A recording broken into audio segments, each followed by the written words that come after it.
ফের রাজ্যে এলেন কেন্দ্রীয় স্বরাষ্ট্রমন্ত্রী অমিত শাহ। এই মুহূর্তে নিউ টাউনে নোভোটেল হোটেলে তিনি পৌঁছে গিয়েছেন। সরাসরি আমাদের প্রতিনিধি শিবাশিস মৌলিক আমাদের সঙ্গে রয়েছেন। শিবাশিস, কেন্দ্রীয় স্বরাষ্ট্রমন্ত্রীর সঙ্গে বিজেপির রাজ্য নেতৃত্বের একটি বৈঠক হবার কথা রয়েছে। এই মুহূর্তে হোটেলে পৌঁছে গিয়েছেন অমিত শাহ, কি খবর পাচ্ছ?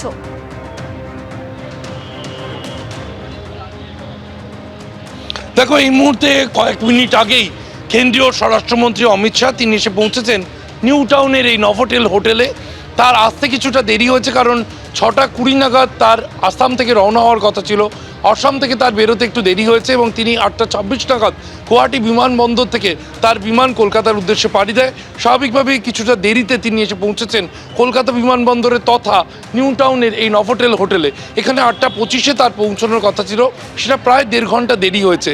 এবং তারপর আমরা যে ছবি দেখতে পেয়েছি, অমিতাভ চক্রবর্তী, সতীশ ধন্ত, সুকান্ত মজুমদার, শুভেন্দু অধিকারী, শ্রমিক ভট্টাচার্য তারা যেমন ভিতরে রয়েছেন, তেমনি বঙ্গ বিজেপির নির্বাচনের ক্ষেত্রে দুই অবজারভার যারা রয়েছেন, বিপ্লব দেব এবং ভূপেন্দ্র যাদব, তারাও কিন্তু আপাতত এই হোটেলের মধ্যেই রয়েছেন। ফলে বঙ্গ বিজেপির যে কোর কমিটির বৈঠক হওয়ার কথা ছিল, সেই বঙ্গ বিজেপির কোর কমিটির বৈঠক কিন্তু আজকেই হচ্ছে, কারণ অমিত শাহ তিনি চান কোর কমিটির বৈঠক আজকেই করতে। এবং আমি সন্দীপ পালকে একবার দরজার ছবিটা দেখাতে বলবো, যে স্বাভাবিকভাবে নিরাপত্তার যে পরিবেশ তুমি দেখতে পাচ্ছ, যেহেতু কেন্দ্রীয় স্বরাষ্ট্রমন্ত্রী রয়েছেন, স্বাভাবিকভাবেই এই হোটেলে কিন্তু এখন একটা নিরাপত্তার চাদরে মুড়ে ফেলা হয়েছে কেন্দ্রীয় স্বরাষ্ট্রমন্ত্রী থাকার কারণে। নিউ টাউনের এই নোভোটেল হোটেল অন্য দিনের থেকে আজকের ছবিটা কিন্তু একদম আলাদা। সন্দীপকে বলবো যে সেই জায়গাটা তুলে ধরেছে সন্দীপ। পাশাপাশি এর যে বিষয়টা বলছিলাম, আজকে যে কোর কমিটি বৈঠক রয়েছে, এরপরে কিন্তু আগামীকাল তার দুটি সাংগঠনিক সভা রয়েছে। একদিকে ব্যারাকপুরে কর্মী সম্মেলন, সেখানে তারপর কিন্তু উত্তরবঙ্গে তিনি যাবেন বাগডোগরায় আরও একটি কর্মী সম্মেলনে যোগ দিতে, এবং আগামীকালই দিল্লি ফিরে যাচ্ছেন অমিত শাহ। অমিত শাহ এসে পৌঁছলেন এ রাজ্যে, ফের কেন্দ্রীয় স্বরাষ্ট্রমন্ত্রী এসছেন। উজ্জ্বল মুখোপাধ্যায় আমাদের প্রতিনিধি আমাদের সঙ্গে রয়েছেন। উজ্জ্বল,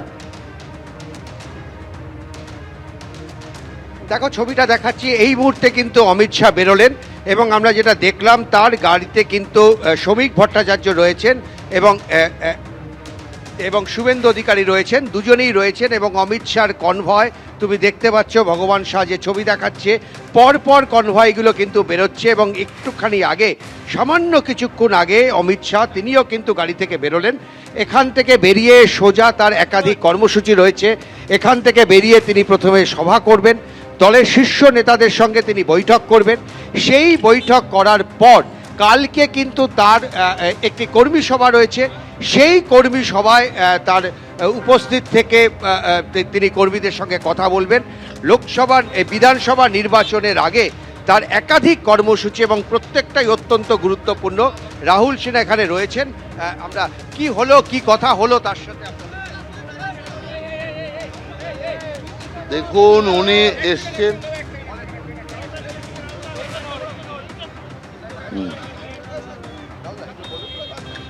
হ্যাঁ,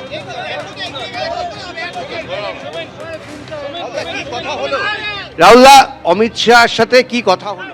উনি এসছেন এবং পুরোপুরি উনি বাংলার কার্যকর্তাদের কনফিডেন্সে থাকতে বলেছে যে পশ্চিম বাংলা এবার পরিবর্তন হবে।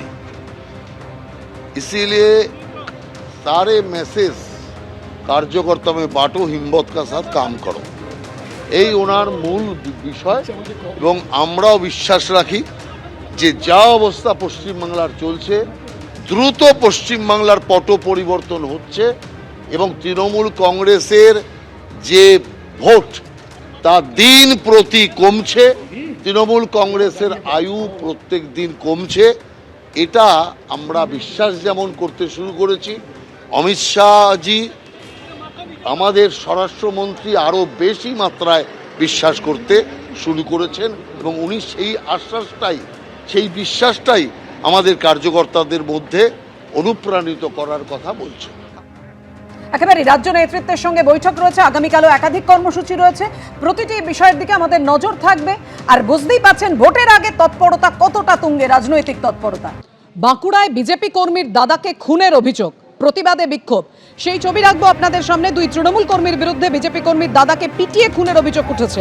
বাঁকুড়া পুলিশ সুপারের অফিসের সামনে ধর্নায় বিজেপি সাংসদ সৌমিত্র খাঁ। পিন্টু রায় নামে অভিযুক্ত এক তৃণমূল কর্মীকে গ্রেফতার করেছে ইন্দাস থানা।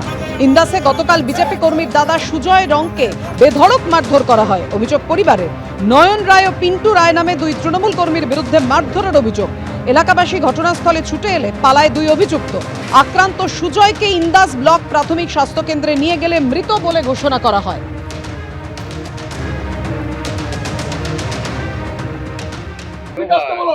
এসপি কি এমন হলো ওটা যে এসপি ফোন ধরবে না আমাদের?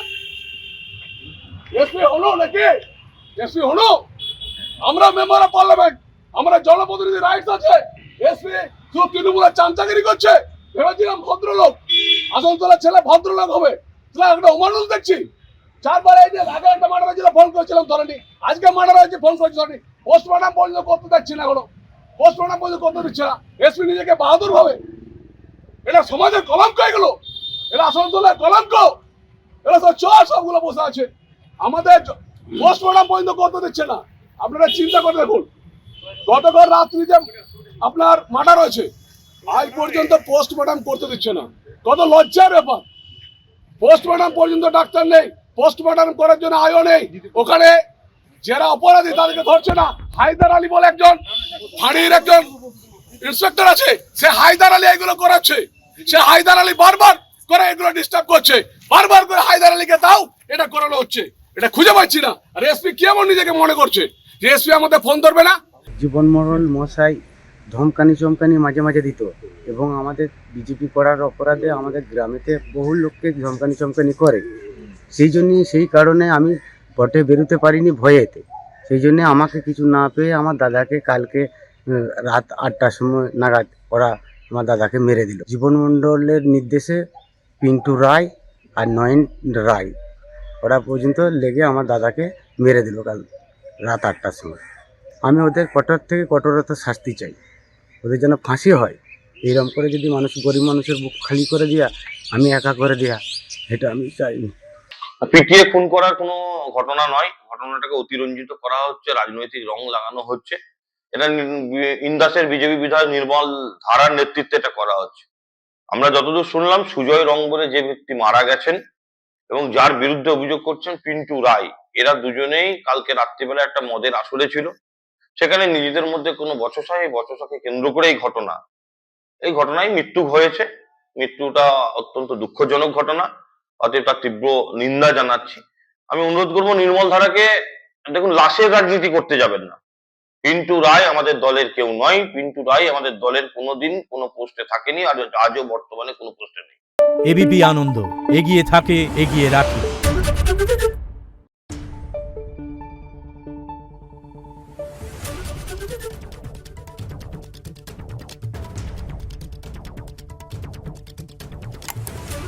Thank you.